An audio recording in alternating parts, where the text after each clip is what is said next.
Hello दोस्तों, कैसे हैं सभी लोग। आप सभी का आपका अपना चैनल IND मैथ रिजल्ट्स में आपका स्वागत है और मेरा नाम नीतीश चौधरी है। हम लोग डिस्काउंट का लगभग सभी छोटे छोटे कॉन्सेप्ट पढ़ चुके हैं। चलिए उससे आगे हम लोग सवाल देखते हैं। और जब कॉन्सेप्ट पूरा आगे नहीं पढ़े तो पहला, दूसरा, तीसरा और छठा क्लास तक पढ़ी और छठा 7वां क्लास तक पढ़ी और सवाल आप 5 सेकंड के अंदर डिस्काउंट का किसी भी सवाल को आप बना सकते हैं। चलिए हम लोग सवाल देखते हैं।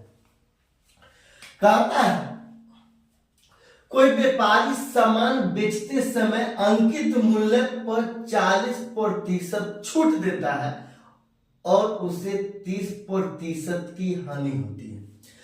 यदि वह अंकित मूल्य पर बेचा जाए तो लाभ प्रतिशत है। ये सवाल सीजीएल के मेंस में पूछा गया प्रश्न है। कहता है कोई व्यापारी सामान बेचते समय अंकित मूल्य पर 40% छूट देता है। हम लोग प्रतिशत में एक फॉर्मूला पढ़े हैं, CP बटा MP। CP मतलब कर रहे हैं, MP मतलब अंकित मूल्य। 100 माइनस डिस्काउंट प्रतिशत अब बट्टा 100 plus minus profit and loss प्रतिशत। तो कहता है CP ये बट्टा MP। सवाल क्या कहता है? कहता है कोई व्यापारी सामान को बेचते समय अंकित मूल्य पर 40% छूट देता है, मतलब 100 माइनस 40 और उससे 30% की हानि होती है। मतलब क्या? 100 अब हानि मतलब माइनस और 30%। यदि वो अंकित मूल्य पर बेचा जाए तो उसका लाभ प्रतिशत है। बताइए, ये 60 हुआ और ये कितना हुआ? ये कितना हुआ? ये 70 हुआ। कार्य मूल्य कितना है? 60। अंकित मूल्य है कितना? 70। कार्य मूल्य 60 रुपया का सामान 70 रुपया बेचा जाए, ये 70 रुपया में बेचा जाए तो लाभ होगा।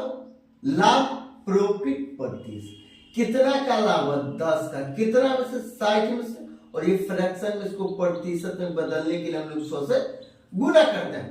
तो कितना? 16 सही 2/3 प्रतिशत। यही आंसर है। फिर अगला सवाल क्या कहता है? अगला सवाल कहता है तरुण ने टीवी उसके अंकित मूल्य पर 20% छूट लेकर खरीदा। तरुण ने एक टीवी उसकी अंकित मूल्य पर 20% छूट लेकर खरीदा। यदि उसने वही टीवी 25% छूट पर खरीदा होता तो उसे 500 रुपया बचत हो जाती। यदि उसने वही टीवी 25% छूट पहले खरीदा था 20% छूट पर, अब खरीदेगा, अगर खरीदेगा 25% छूट पर तो उसे 500 रुपया पहले अधिक लग रही थी, अब कम लगेगी। अगर 25% छूट पर खरीद ली तो 500 रुपया बचत हो जाती। उसने वह टीवी किस मूल्य पर खरीदा था। तो चलिए हम लोग, ये भी सीजीएल के मेंस में ही पूछा गया प्रश्न है। कहता तरुण ने टीवी उसके अंकित मूल्य पर 20% छूट लेकर खरीदा। तो हम लोग मानेंगे अंकित मूल्य MP बराबर कितना? MP मानेंगे 100। पहले कहता था 20% छूट लेकर खरीदा। 100 का 20% छूट माइनस 20% छूट कितना? CP 1 हो जाएगा। ये CP 1 20 होगा, मतलब 80 में खरीदा।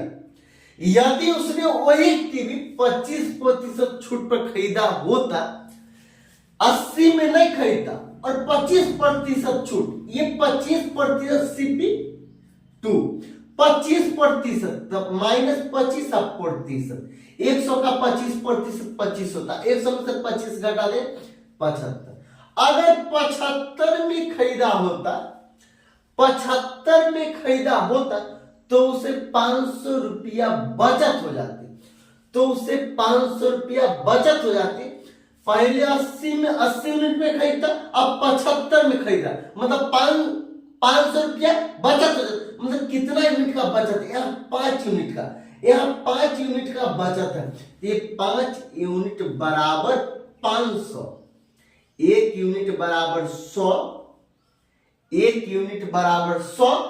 उसने वह टीवी किस मूल्य पर खरीदा था? मतलब 80 यूनिट में खरीदा था और 80 यूनिट का मान यहां से हो जाएगा 8,000 रुपया। 80 यूनिट बराबर 8,000, यही आंसर है। ये दोनों सीजीएल के मेंस में पूछा गया प्रश्न है।